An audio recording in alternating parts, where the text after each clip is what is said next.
Welcome to Take a Deep Breath. Today's podcast guest is Bryan Gohl, and he is the co-founder of redlightrising.co.uk. What is Red Light Rising? Well, it is all to do with light and light therapy, and these are not his glasses. You've seen these ones before. These are my cheap red light glasses, and these block out the blue and green light, so they're fantastic for night. So I've been quite interested in light sources and light pollution for a while now, and I feel that it fits in quite nicely with breath work, because when we think about breath work, we think about getting optimal sleep. Well, actually, if we're not breathing correctly, then our sleep's impacted. But actually, if we're getting ourselves flooded with the wrong kinds of light, that too is impacting our sleep. So our rest isn't correct, which then affects the foundation of all of our health. So it is quite nicely interweaved with all the things that we tend to talk about on this podcast. So Bryan's got a great story, and he said something which has really stuck with me. He said, "I've moved to the southern hemisphere for my health." And you hear people say, "I've gone vegan, I've gone dairy free, whatever, fill in the blank for my health." But I've never heard somebody say they've gone to the southern hemisphere before for their health. So it's really interesting. And they basically sell these red light stacks, these I think it's near infrared stacks, and he'll go through the science in the podcast, but essentially it gives us this light, this red light, which has the ability to heal our cells at a cellular level. I'm butchering the science. He's going to go into it now, and he's going to talk. We talked about so many things. For example, did you know that even if you're getting sunlight through your double glazing, the double glazing is blocking out all the good stuff that we actually need? So really interesting podcast, this one, and I would want to talk to this guy for hours. So I hope you get as much value as I did out of this. Couple of messages before we get stuck into the podcast. If it's your first time here, please like, subscribe and share. My name's Mike. I'm the host of Take a Deep Breath. We've got over 100 videos here dedicated to breathing exercises, breath work, and we have Breathcast, which is our dedicated podcast where we get the world's top breathing experts on to come and talk to us about breathing. And we're expanding now into other things such as light therapies and all of the great stuff like that. So essentially it all comes down to wellness and how we can feel better, live better lives, be more fulfilled, and just generally have that vitality that we should all have. The other thing I was just going to ask is if you can, the link is below for Instagram. So if you could follow us on there, that would be incredible. And the very last thing is if you're listening to this and you're on iTunes or somewhere like that, and you could give us a 5-star review or whatever review you want to give us, that would also be great, because all these things, they spread the message and grow this breathwork community. And I really, really appreciate that. So thank you so much. Anyway, let us get stuck into the podcast. Here's Bryan. Cheers.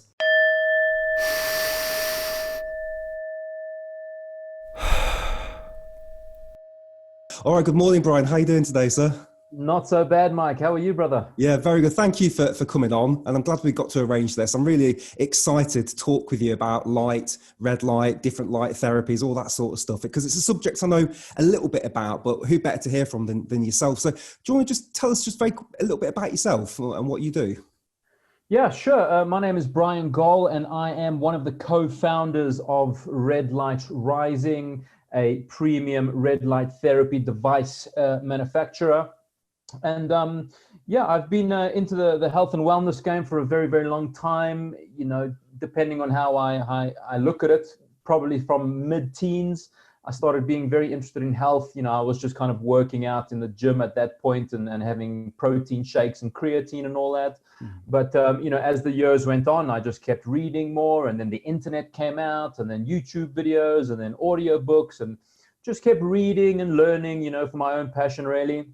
And then I think as a lot of your listeners and a lot of my community will agree, is that once we get sick, and once our bodies stop working properly, then we start looking around and going, well, what's going on? Like, what can I do to get better? So the same thing happened to me. I kind of got very sick in my early to mid 20s because of certain diet changes I made, which weren't working for me, and that caused some serious health issues. And that led me to the low carb, high fat diet, which led me to the bulletproof diet by Dave Asprey. And then Dave Asprey's work led me to biohacking, and biohacking led me to red light therapy.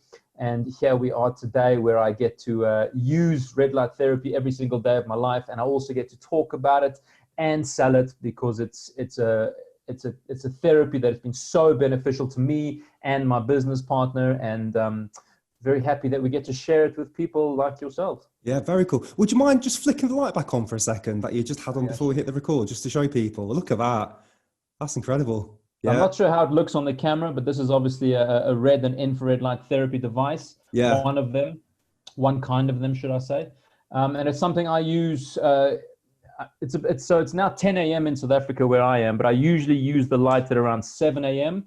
I get the red light therapy, and then I'll go straight outside and get some actual sunlight. So that's one of the best ways to use it is sunrise and sunset.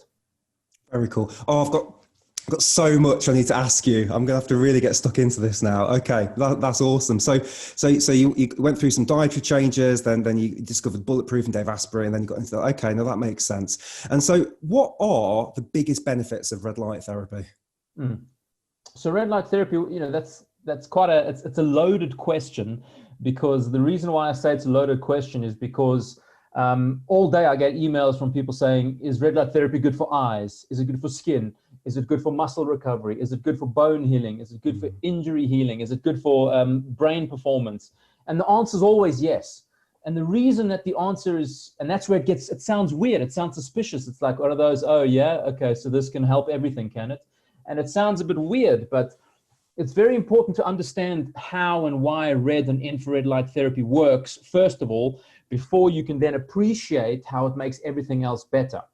So the way when we say, let me backtrack a couple of steps there. When we say red light therapy, we're talking about red and near infrared light. These are two different wavelengths of light that we use in our devices at Red Light Rising. And the reason we use these two different wavelengths of light is because they've been shown in thousands and thousands of studies now to be able to penetrate the body up to a depth of about 5 centimeters, okay? So 5 centimeters into your body, you're going into your bones, into your blood, through your skull, into your brain, into all your organs, into all your muscles. And that's quite an important thing to bear in mind. So when the light penetrates the body, when it penetrates the cells of the body, a curious thing happens, and that is that the cells of the body absorb this light. This is some of the very few wavelengths of light that our body is able to absorb directly into the cells. And when it does that, two very important things happen. The first thing that happens is an increase in cellular energy production. So the light penetrates the cells of the body. It causes some kind of a chemical change in the energy production process within the cells, and enables the cell to produce more energy at that time, and actually for quite a considerable amount of time afterwards. So when you think about it, when the cell has more energy, the tissue has more energy, and then whatever that tissue is, whether it's liver or muscles or bone or the brain, whatever that is, it's all made of cells. They all create their own energy. So when they create more energy, they do their jobs better and with more efficiency. Okay, so this is the reason why muscles get bigger and stronger with red light therapy. That's why athletes experience a gain in strength with red light therapy. It's why wounds can heal a lot faster with red light therapy, because whatever the job is of the tissue, it's doing it better and more efficiently because it has more energy with more or less the same input, if you know what I mean. And then the second major benefit of red light therapy, again, it penetrates the body, penetrates the cells. It causes the cells a very, very transient and a very brief micro stress inside the cell, and causes the cell to react by releasing its own endogenous natural anti-inflammatory enzymes and proteins. And then these natural anti-inflammatories get released by the cell, they go into the blood, and then these anti-inflammatories circulate around the body and contribute to decreasing inflammation wherever we might find it. These are two very, very important things. More energy, more anti-inflammatories. That's why everything has the massive, massive potential of getting better. And why is it that it's red and not blue and green? What's the difference? Blue and green are useful to the body, but they don't cause this energy stimulation that red light does. Okay. So blue and green tends to be reflected a lot by the skin.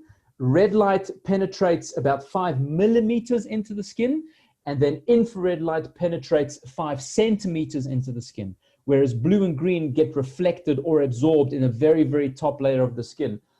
Blue and green light, if managed in the proper way and with the proper guidance, can be beneficial. It's been shown to destroy bacteria on the skin, so it can help people that have some kind of a skin infection or acne, where it can contribute to killing the bacteria that's causing it.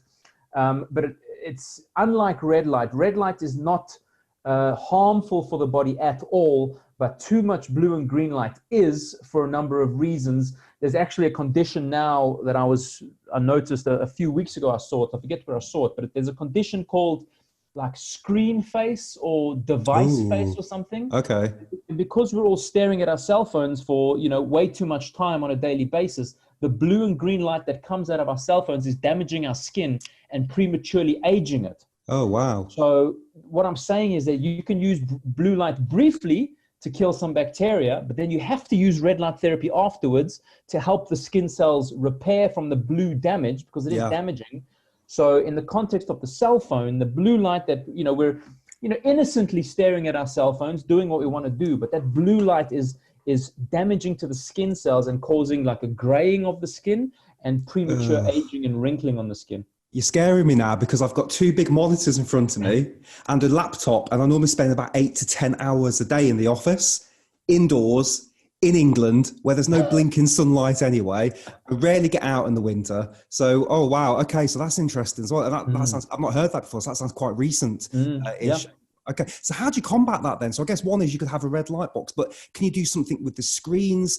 Because I know if you wear the glasses, that's obviously going to protect your eyes, but you're not protecting all this skin, are you? So are there monitors now that people are making, like red light monitors and stuff like that? Yeah, so I'm not necessarily aware of people making red light monitors. So here's the problem. If you're a graphic designer or some kind of other visual creator, like you can't put filters on your screen and put your your blue light blocking glasses on, because then the screen is all red. But if you're just doing emails, day in and day out, then there's no reason why you need full colors and beautiful, HD on your computer screen. So look, everybody, there's a little bit of nuance to what everyone's doing, so it's, my mission is to try and educate people on what the effects are and what the workarounds are. And then the people have to decide which is going to actually work for them. So in your context there, you hit on a number of things there. You're indoors all day, it's winter, there's not much natural light, and you're staring at giant monitors for a massive part of your day. If you're not doing graphic work, get some software. There's free software that you can download onto your computer and your phone that'll automatically adjust the color of the screen. So as you move closer to sunset, it'll start to fade down the blue and green light and pick up the orange and red light. So that, by sunset time, your screen is actually quite orange, if not red. So it's not emitting all that harmful blue and green light. You can sort out your overhead lighting. You can, take out the intense LEDs that you might have. You can replace them with more soft yellow and orange lights. You could even, like you say, grab a red light therapy device and have very, very bright red light in your environment. It's not necessarily going to stop the blue and green from damaging your face and your eyes and your brain, but it's going to at least balance it. So your body is going to be more, because the sunlight, although it is very, very bright and white, as it were, it's actually made up of all the colors of the rainbow. Right. So your skin and your eyes are perceiving all those colors. You might not see them physically, but your body is perceiving them, and it knows, okay, well, this is daylight. I've evolved for millions of years with this daylight. But then in the context of the computer screens, it's just very, very high blue and green and much, much lower of the other colors. So this is what causes the fatigue in the eyes and in the brain, is because it's all this intense blue and green light. And then the blue blockers as well that you mentioned, you can obviously protect your eyes. There is a nuanced way to use the blue blockers to full effect. But yes, you can then protect your eyes. You could, without sounding crazy, you could wear a mask, wear some kind of a interesting, isn't it? Yeah, or to something, protect you from the light. Cover up your skin, Wow. Cover up your skin. There's a lot you can do. It just depends how deep you want to go into it. My girlfriend already thinks I'm a bit crazy, so I think if I start wearing a mask in the office, because I just a very, very quick divert off. I just recently became obsessed with chewing and all the benefits, because we're not chewing properly. We eat baby food all the time. I know you're on like a carnivore diet, I think, when I see on your Instagram, so you probably don't have this problem. But because we're all eating baby food all the time, smoothies and soups, we don't use these muscles, and we carry a lot of tension here. And also, if we don't use it, our airways start to close up. So I'm saying, that's another thing I've got to worry about. So now I can add the mask to that as well. Let me ask you this. So I've got these. Now these are no particular, these are DeWalt. So I got these from, you probably can't see it there. I got these from Amazon, and they're very, very red. So I wear these at night. But do you reckon they're doing anything because they're not proper night blockers? Or do you reckon, because I can't see anything. They're designed for people that, use some sort of lasers. Laser light. So I stick these on at night when I'm watching TV. They're not the sexiest glasses in the world, but they do. I they're think also not the ugliest. I will say that they're not the ugliest. I've seen some brands that are horrendous. But that's more than likely to work. Look, without looking into the actual quality of the plastic that they're using there, the key is with blue blocking technology and blue blocking glasses is the lenses have to be colored. There's a lot of companies now that are advertising these blue blockers, but they call them, they're quite smart. They call them computer glasses, but they're clear lenses, so they're more appropriate to use in the office. Now, these aren't blocking blue and green light. They're blocking they're blocking violet light, which is a completely different beast, and maybe a tiny, tiny bit of blue light. So you might experience a sensation of less fatigue in the eyes and the brain during the day, but these are not blue light blocking glasses. For anyone out there listening, whether you're buying from Red Light Rising or whatever other company you decide to go for, they have to be at the very least yellow lenses, and then all the way from the yellow into the oranges down to the deep red, like what you've just showed me, is what you have to get to block. It's a physics. You can't make a clear lens that's going to block blue light, not yet anyway. It has to be, so when you put on those red lenses, the only light that comes through is red light, because everything else gets reflected and blocked by those lenses. So on the surface, those look like a great pair for you to use for blue blocking. And are you sleep tracking at all? Do you monitor that? I'm not, no. So what would you recommend as a good sleep track? I know Aura's out there. Would you recommend that or something different? I've been using Aura for a very, very long time. I've been having a lot of issues with it lately, unfortunately, which breaks my heart to say. It's, often doesn't actually track my sleep. I wake up the next morning and it's just blank. I've had some charging issues with it. They're great customer service, but I'm also now currently testing the Whoop strap. I've heard of this one. Yeah, which I'm really enjoying. I'm obviously using them both together now to see the numbers. And I prefer the Whoop strap because I am, a massive focus for me is exercise. The Aura Ring, there is data that you can kind of, you have to kind of number crunch it yourself to figure it out. But at the moment, I'm preferring Whoop strap, but it depends. If you're just an office worker, a ring might be enough. But this is very convenient if you're lifting barbells or rocks or, running around in the forest like I do sometimes. It's convenient. So. Whoop strap, okay, I'll have a look at strap. There's a lot of decent ones. You're one of several people that have mentioned that one to me now, so I think I need to. I do, because have you had I guess you have, where you've said, right, I'm not going to wear my glasses today, or I've spent a bit of time in blue light. Then you've done the red light. Have you seen a difference in your sleep patterns? Or you're probably so red light upped anyway. It probably doesn't really affect you that much. I'm a little bit. I'm a little bit of a rare case because I do build my entire lifestyle around my health habits, So let me just think, have you been exposed to blue light? I mean, look, it's been so long, and I usually end off every evening, at least the last 15 minutes before bed, just in red light, So just that short amount of time, in not necessarily using the therapy on my body, but using the red light to light up the entire room, which has massive effect on relaxation and allowing your brain to go into sleep. But the reverse is certainly true. If for whatever reason I'm socializing at night and I don't have my blue blockers, and I'm unfortunately 99% of public environments are horrendously lit with artificial light, I can see the numbers on my sleep. My sleep is horrendous. So that's why I always recommend. That's why I recommend you do some sleep tracking, just for your own peace of mind, because if someone sells you some red light therapy or some blue blockers or whatever else, and you can't see the actual numbers, and sometimes it's like, man, am I being ripped off here? What's it Should I doing? bother? Yeah. Yeah. Yeah, Exactly. no, that makes sense. I'm quite obsessed with sleep. So again, I do wear these at night, but I recently, this weekend just gone, got myself a weighted blanket.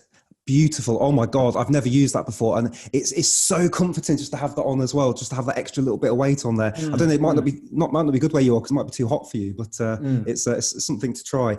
So if I put these on at night and I'm watching TV, but my feet are on the, they're getting the blue light from the screen and my face is, so I guess you've got a lot of receptors in your eyes, but there's all receptors everywhere else. So they're limiting stuff, but they're not limiting everything, I guess. That'd be fair, yeah, wouldn't it? look, Yeah. the whole body is photoreceptive, right? So the whole body will react to light. And the most obvious example is go out in the sun, get a suntan, or get sunburnt.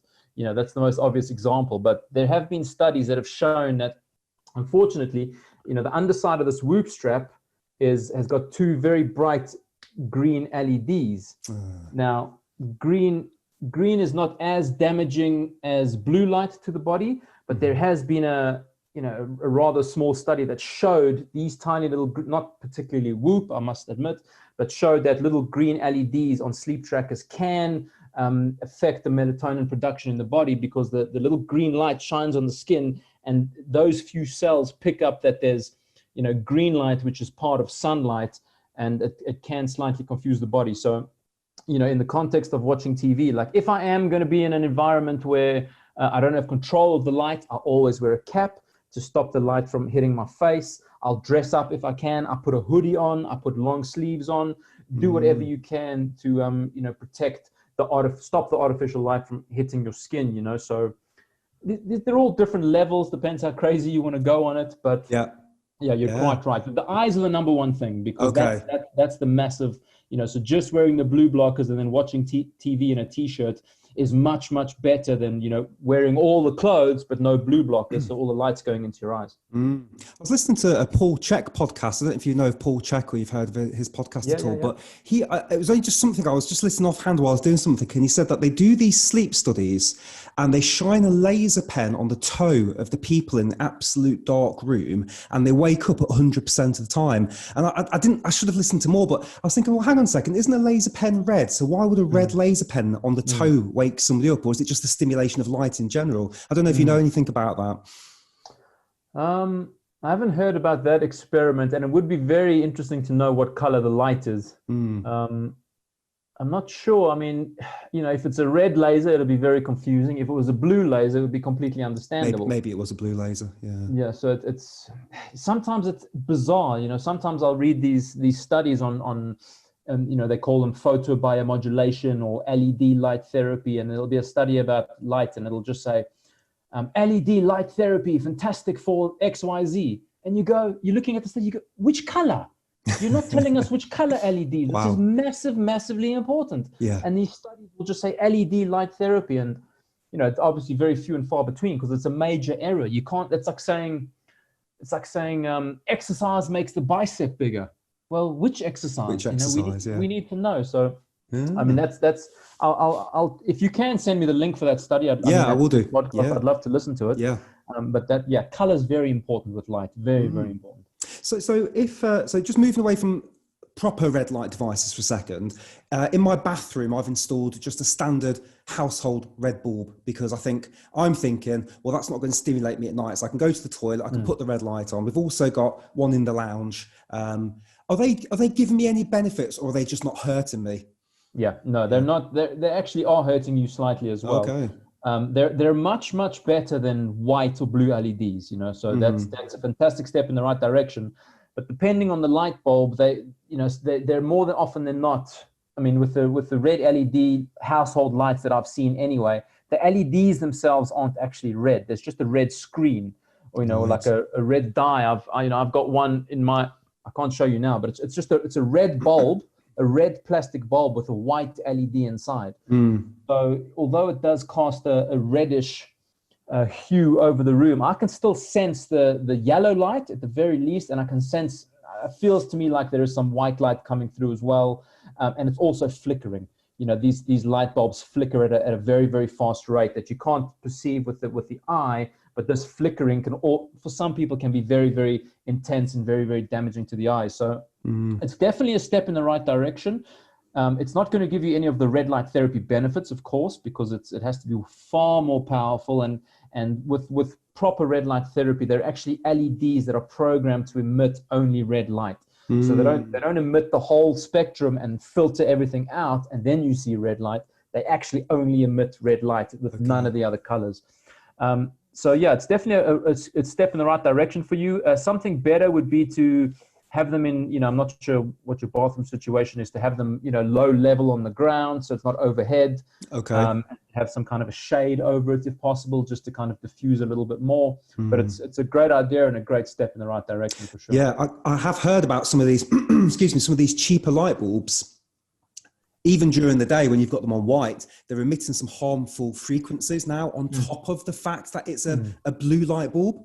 And I've noticed with the one in the bathroom, which is a very cheap one with a little remote control, you're right, I never thought about that, but I can sense white light, which is such a weird thing to say. But the one in the lounge, which is a bit more expensive, and you select which color it's going to be on your phone, that feels a lot darker and richer red. So I think I'm going to get rid of the one. That's interesting. What about candles? Is there some red light benefit that you get from candlelight? I've heard something. Not in terms of the therapy itself again, but in terms of the candles are actually better than those light bulbs you've just mentioned, because that is natural.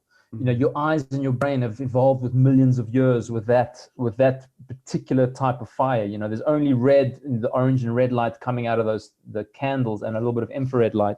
So those are actually ideal. So if I'm ever in discussion with someone about how to hack their light environment, if you're the kind of person that likes the candles, then get good healthy candles all over your place. That it's that flicker of the candles, that gentle flicker, the orange and red hues that just hits your brain and tells you, man, it's time to relax. How relaxing is it? Anybody will admit to this. How relaxing. You walk into a room and it's candle lit, instantly you relax. Everybody loves it. And it's because our brains have evolved for millions of years with fire. So absolutely, in a safe way, don't burn your house down. Candles all over the place for sure. It's a shame because in England there's not a lot of gas fires or fireplaces left now in these modern houses, and I used to love that as a kid. We'd just put the fire on at night, and you could have all the lights off, and you just have I remember there was a few times we had power cuts, so we had no TV, and we'd just all be around the gas fire, and it was just lovely, this lovely orange color coming out. Exactly.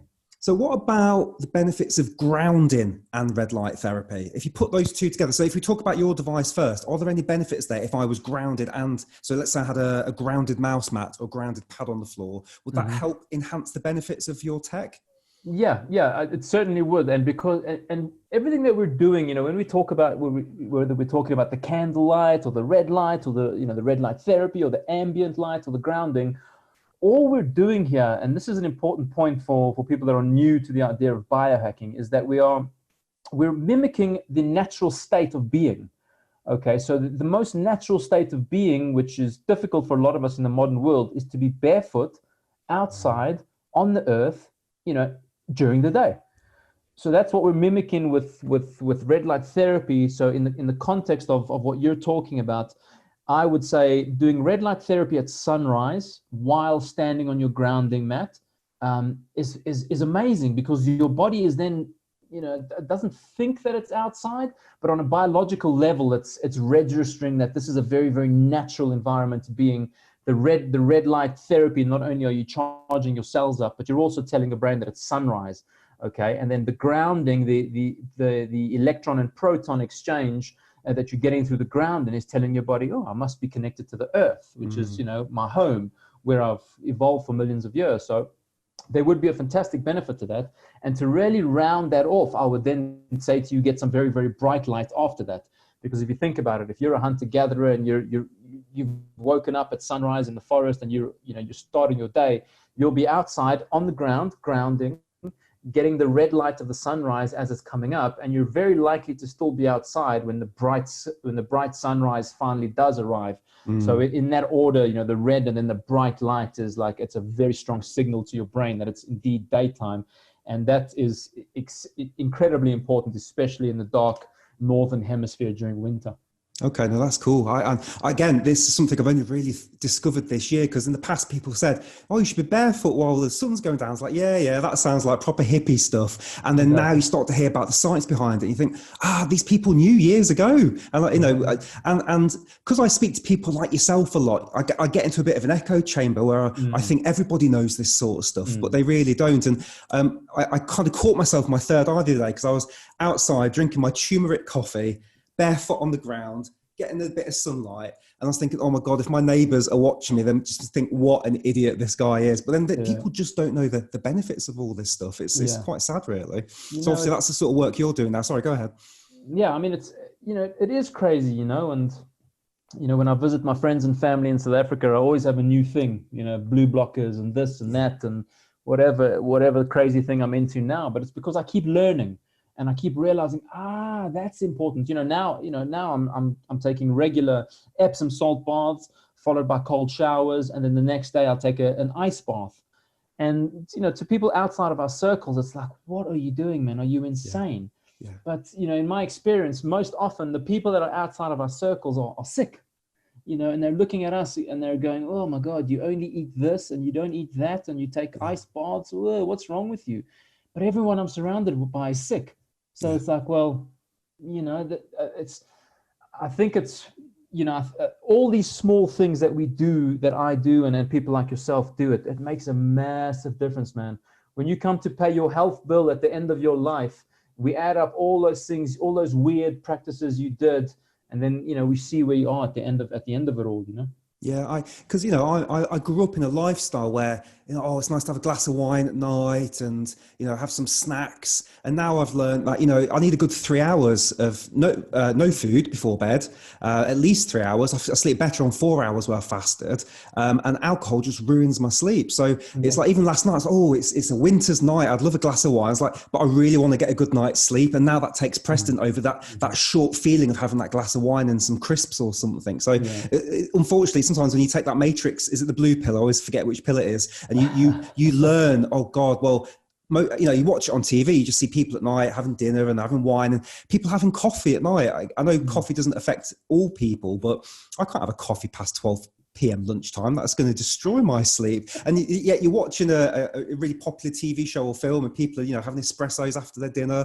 And I just thought that was normal, because that's what we grow up with, isn't it? In the pop culture, we see all these weird things, people eating bread all the time, and anyway. So it's a bit of a rant. But you said something a minute ago, and you made me think about there's a podcaster, an anthropologist called Chris Ryan, and his podcast is called Tangentially Speaking. It's one of my favorite podcasts. He's been on Joe Rogan several times, and he asked a question on there a couple of years ago, which is, what is cute? And he was saying, why do we find things cute? So why do we find like a puppy cute? What evolutionary benefit is there of cute? And it just really got me thinking. And I think he said the same thing about beauty. Why do we find things beautiful? And again, there's all those reasons. And so I then started asking myself the question, why do we find sunsets beautiful? And I think you can probably give the answer, but there's in us, isn't it? So, let's go and watch the sunset. All day we don't give a crap about the sun. It's there all day, but we'll go out at night. And actually, I worked in Cape Town a couple of times, and we'd go to the top of, there's Table Mountain, then there's another one. What are the other two mountains in Cape Town? Lion's Head, I I think. think it was Lion's Head. So I went up Lion's Head for sunset.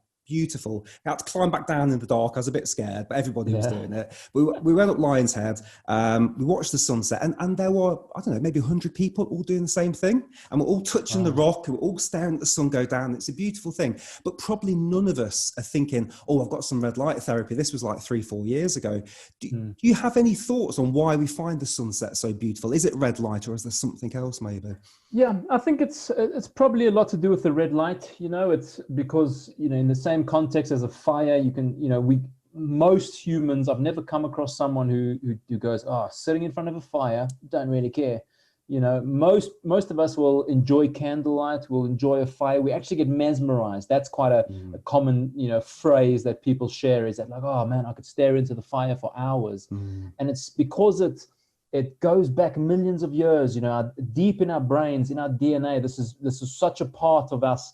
This fire, this color, it meant safety, it meant warmth, it meant survival. And I think it's the same for the sunset. It's the same colors, it's the same infrared light that we're receiving, and it's the same signals. You've survived another day. Presumably, when the sunset was happening, millions of years ago, it was the time to retreat back to camp, back to safety, back to not comfort, I suppose, in a different sense that we know it today. And then you would go back to the fire, and that's when the community starts, and you could share the stories of the day and share some experience and connect with your community before having a sleep. So I think it's something deep in our genes, in our DNA, that just reminds us. It's the same with running water. Most people love the sound of running water. You think about those little Zen gardens you can buy at B&Q. You can put in your lounge with a little thing that flips over with a little stream of running water, or a fish tank, or a waterfall, or the beach, or an actual river. Something about the sound of running water hits us deeply in our DNA that most people love it. Yeah. And I think the only way I can explain that, I guess, is it's just part of our evolution.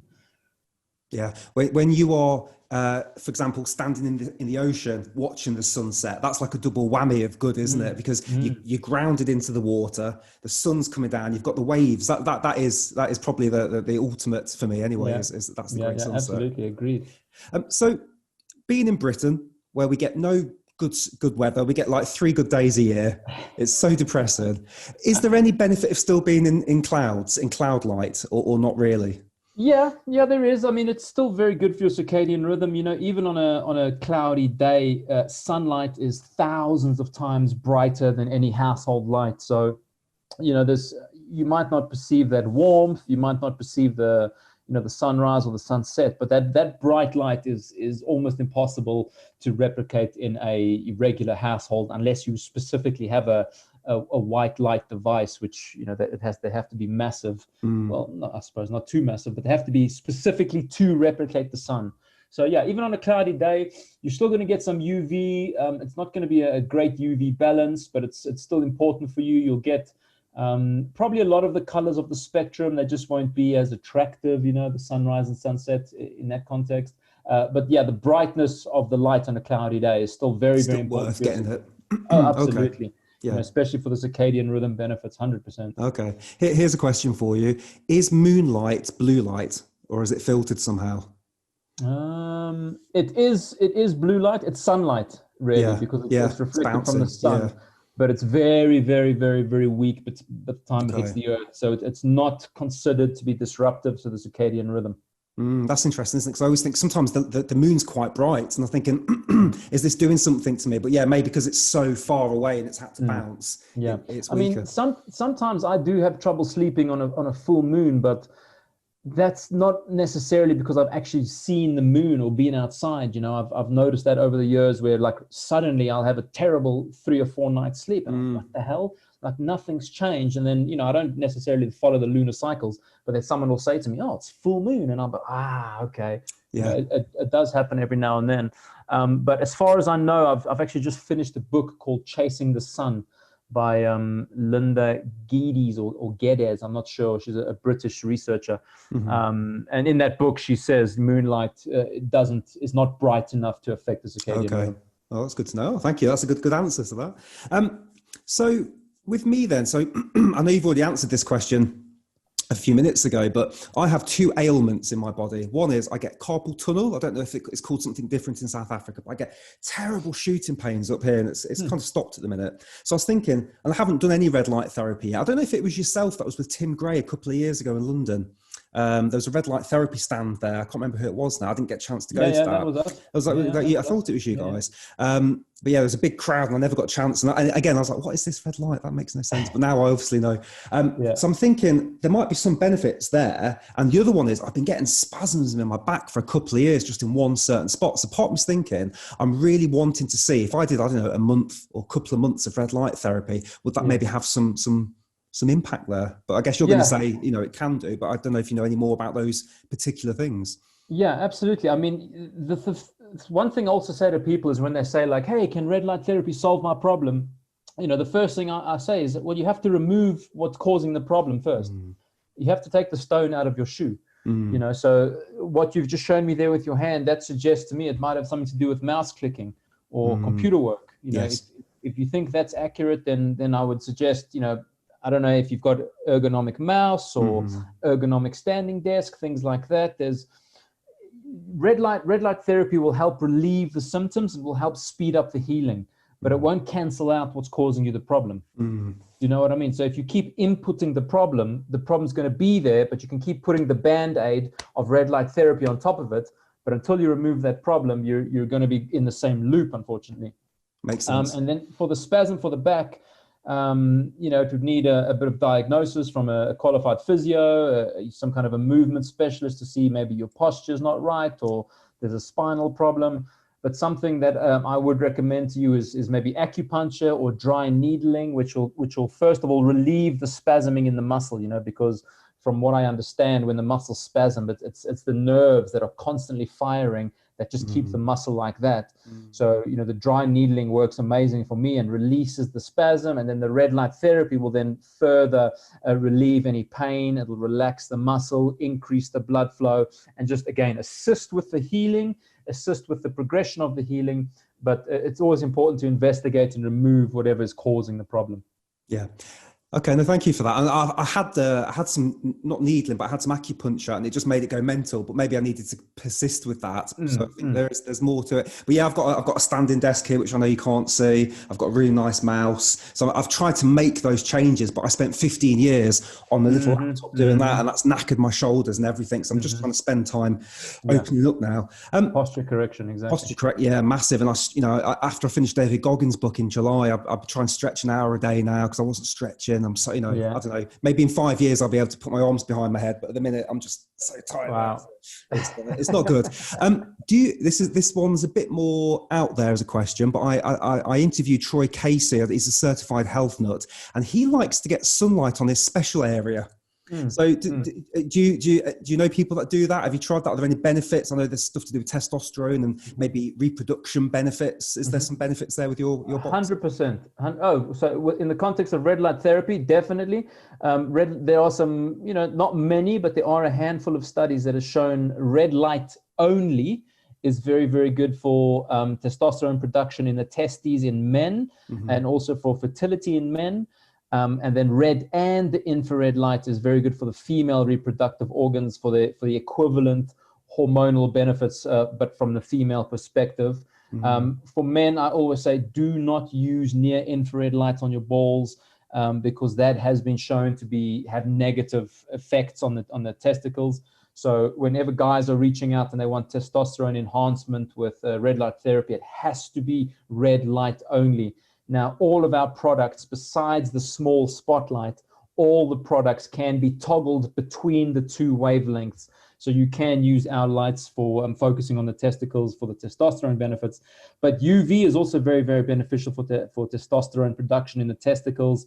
And the theory and the understanding at the moment is that if it's good for testosterone, it's usually good for fertility as well, because the two are so closely linked. So I forget, in the context of the studies that I've read about, sun exposing the testicles to sun is really, really good for fertility and good for testosterone. So it's something I do actually quite regularly. If I remember to do it, I get my morning sun every single day, and if I can, I just pull my shorts to the side a little bit, depending on who's around or where I am. But it's something that when I have done, I've recently been living in Latin America with amazing sunshine. Like, I would spend a good portion of the day naked, walking around in the sun naked, in the privacy of my own home, because getting that sun, on the parts of your body that don't get sun, the upper thighs and the testicles and the bum and all that, like it feels amazing. Yeah. And there is the testosterone benefits for sure. Yeah, no, that's really cool. Okay. What are the benefits with infrared sauna? Is that similar to what your devices are, or is it a completely different wavelengths that are generating the heat? Exactly. It's a completely different wavelength. It's very, very beneficial. I think so far on paper, red light therapy is more beneficial. But that's not, if you can have both, definitely have both. I use both. I use red light therapy and saunas. I use red light therapy every day, and saunas, a couple of times a week if I can get to a sauna location. But yeah, infrared saunas are a completely different beast. They use far infrared light. So near infrared light and far infrared light are both invisible, but they're on completely opposite ends of the infrared light spectrum. And the far infrared light in the sauna is penetrating your body, the same thing, but it's heating up the water in and around your cells, causing the heat of the body to build up from the inside and therefore make you sweat. And then only once the body has got to those very high temperatures, then do all the benefits of the infrared sauna start to kick in, which compared to the red light therapy is it's creating an energy production and an anti-inflammatory effect in the body, you know. So they're quite different. Both are very beneficial. As far as I'm aware right now, the consensus is that red light therapy is more beneficial, but saunas are still amazing, and I do recommend them. Yeah, I love it. I love saunas. I'm not a massive fan of the infrared saunas. I don't know why, but I've always loved just the proper sweat boxes. You know, just that. And COVID has just destroyed that for me because the gym's closed, and I'm like, oh, I need a sauna. When we get sunlight through the window, especially now we've got like these nice modern double glazed windows, am I getting any benefit, or is that filtering it all out? No, you're getting, depending on the type of glass, you know, like you say, there's so many different types of glass now. So it tends to filter out a lot of the UVB, which is very, very important for vitamin D production, but it lets in a lot of the UVA, which is very, very damaging. So again, it's about, you know, getting sunlight, getting a decent amount of sunlight every day is good if it's direct from the sun and it's in the natural wavelengths that your body is adapted to receive. So when you're sitting in your conservatory and you're getting sunlight through the glass, it feels lovely, don't get me wrong, on a winter's day, but you're getting, you know, an unbalanced amount of light. So we don't know what you're getting, but you're getting far less of one thing because you're probably not going to sunburn through your conservatory. So we immediately know you're not getting any UVB there. But you're probably getting a lot of UVA and you know, maybe far less of one color, far more of the other color. So yeah, it's not worth incorporating into your practice because it's unbalanced. Yeah, again, it's one of those things that I just think people don't know that because they think, oh, got this lovely sunlight coming in, I'm getting all this, but actually, no, you're filtering out some of the good stuff. Again, it's probably good in the context of circadian rhythm, you know, like everything we're talking about is slightly nuanced, you know, so it's not like set in stone. So in the context of the circadian rhythm, you're still getting bright light. So that's definitely something that's working. So you're waking up your brain, you're getting bright light and things are going on there. But, you know, vitamin D production is probably seriously suffering. Wow. And what about if you are using suntan creams? Is that causing us problems? Are they good and bad suntan creams, or do you try and stay away from them? What are your thoughts there? Personally, I don't use any of them at all unless I'm going surfing in the middle of the day with the harshest light. I've got, you know, bald head. So then I reluctantly will put sun cream on my head because I just don't want to get sunburnt. And I will use a zinc based and the most natural I can find. You know, I don't use any of the high street brands because they're just full of chemicals. So before using sunscreen, I would really, you know, I'd rather cover up. I'd rather get out of the sun. You know, our skin absorbs so much of those chemicals and it's this greasy, horrible. And you look at the ingredients and it sounds like something from Breaking Bad. I do know that there are a bunch of natural brands out there, but I can't comment on them because I haven't used sunscreen in a very, very, very long time. So I don't actually keep up with what's happening in the sunscreen, but it should be, in my opinion, absolute last resort. You know, if you know you're going to be hiking in the desert for a good 10 hours and you can't cover up, then maybe use the sunscreen. It's better than getting sunburned, but I personally avoid it as much as I can. Yeah, there was a podcast with Mark Sisson on Joe Rogan back in about 2016, and again, this was like brand new information to me. But he was saying, you know, sometimes it's better to get burnt than to put suntan cream on. I was like, what? And I probably butchered what he said there, but he was like, actually, we don't have a problem with getting too much sun. The problem we have, most of us, is we're not getting enough sun. So don't worry about getting too much. Try and get some. And again, that was a proper game changer for me. You know, so like in my context, he's right there in an office worker context, right? So if you're an office worker and you're like, you go out for some sun on a Saturday and you're covering in sunscreen, that's like, oh, don't bother, man. You know, you need the sun. But with me, I'm in the sun every day. So I can't get sunburnt every day, or I can't get too much sun every day, because then you start to get into the DNA damage and then eventually the skin cancer, you know? So yeah, balance, nuanced, isn't it? like you said. Yeah. Yeah. And when it comes to you staring, I'm assuming, do you stare at the sunset? Do you go, do you, what? No, you don't look at it directly? I don't stare at it. I look in the direction of the sun to make sure that my eyes are receiving all those colors, and and there's also the pleasure and the community side of it. But yeah, there's definitely a sun gazing practice that's making the rounds. But you've got to start very, very slow, and there's actually like this method where you kind of, on your first day, you stare a certain distance away from the sun, and then you start to slowly turn your gaze more towards the sun as your eyes get more accustomed to it. But staring directly into the sun I don't think it's necessary. I think it's dangerous. As long as you are allowing the light to enter your eyes, not hiding your face from the sun, and just looking in the direction of the sun for a good portion of your sun gazing adventures. What I like to do, and this just feels very natural to me, is I'll look in the direction. Again, it's England. It's probably not that powerful. It's also November, December. But what I'll do is, when the sun does come out, I'll look in that general direction, but I'll also close my eyes, and I just get this lovely red glow here. So I guess there's still stuff going in at that point, isn't there? It's just going through the very thin skin here. Yeah. I mean, there's definitely, there'll be some light waves entering your eyes. I mean, most light waves will penetrate skin to a degree, and the eyelids are very, very thin, as you say. So that's lovely. You can do that, nothing wrong with that. And then, just opening your eyes and just kind of gazing away, like letting the light directly penetrate the eyes is definitely worth it, especially in the winter, when you need those strong, powerful markers, because, a quick explanation. Circadian rhythm is, it's roughly divided into 12 and 12, more or less, right? But it works on two of the main drivers of circadian rhythm is light and food. That's how our body gets the signals to do what it's supposed to do at that certain time, and everything happens in sequence. So your first signal, really, let's just say it this way: your first signal is waking up, and then getting the red light of the sunrise, and then the bright light of the sun. That sets the starting point of the circadian rhythm. And that's the morning. So then all the daytime processes kick in your brains, and then kicks in the rest of your organs. And then it starts to count down roughly, 12 hours. It's obviously, we need to discuss more about time zones and all that, but then it counts down 12 hours to when it's expecting sunset, because the body runs on clocks. It runs on a continuous counting system. So it's from the sunrise, it then starts to immediately count down to when it's expecting sunset.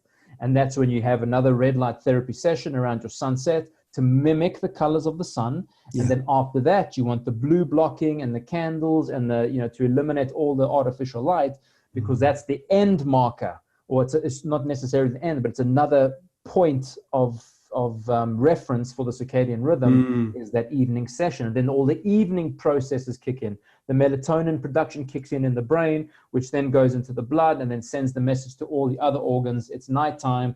I will be asleep soon. And then all the healing and recovery can start. And then that's another countdown until the morning, and then the sunrise. And that's why it's important for us to try and make habits of waking up at the same time, going to sleep at the same time, eating breakfast at the same time, eating the last meal at the same time, exercising at the same time, because everything's on a clock, So in an ideal world, as boring and as non-spontaneous as it sounds, that's the ultimate key to health, is that everything has to happen at the same time all the time. And then your body gets into the habit, it gets into the groove, and it gets a lot more efficient at doing what it's supposed to do.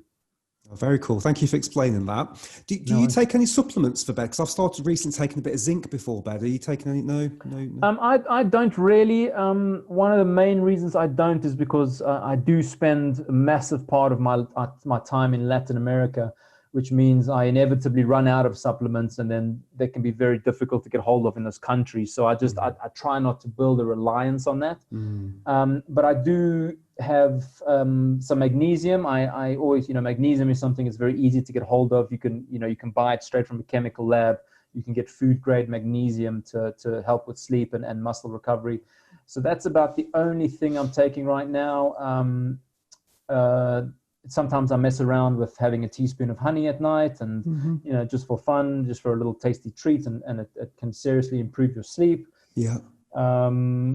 Besides that, I eat a very high protein, high fat diet. I eat a lot of liver, so I'm getting hopefully most of my nutrients from there. So outside of that, no supplements for me.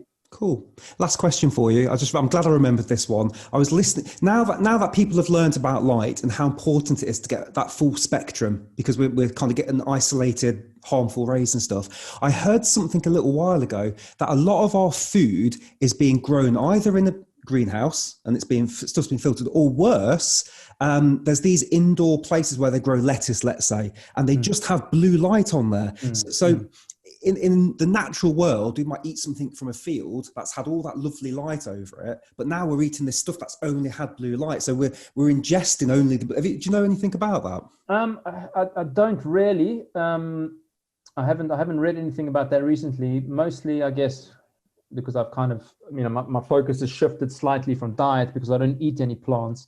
So I'm not really looking into it that much.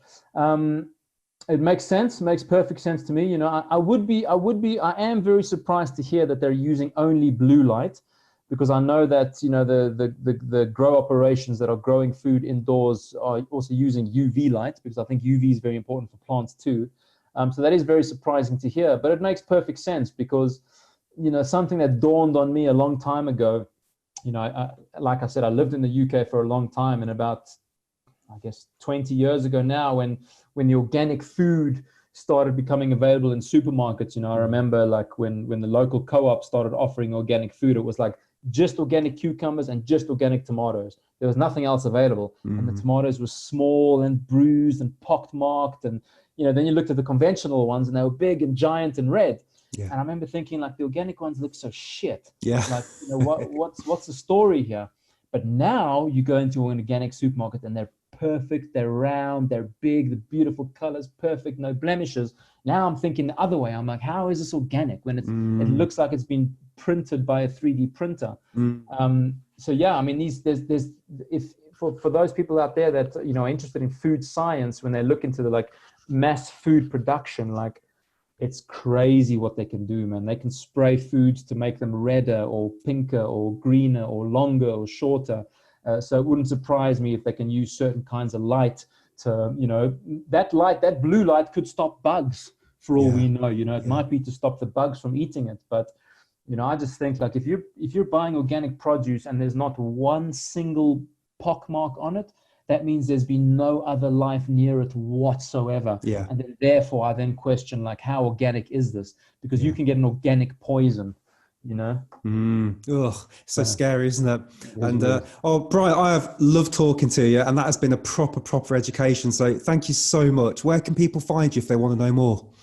Yeah, they can find my business at redlightrising.co.uk. They can also find the Instagram page, if they're into that, is at redlightrising. And then on that, if they're interested in my own personal journey or my business partner as well, he's quite the specialist in some of the stuff as well. His name is James Strong. They can find both of the links to our profiles on our Red Light Rising page if they want to check out our personal stories too. James has got an incredible story that he loves sharing as well. So that's it. Wonderful. Guys, thank you so much for watching. Take a deep breath. Bryan, thanks again for being a guest, and we'll see you on the next episode. Cheers, everyone. Absolute pleasure. Cheers, Bryan.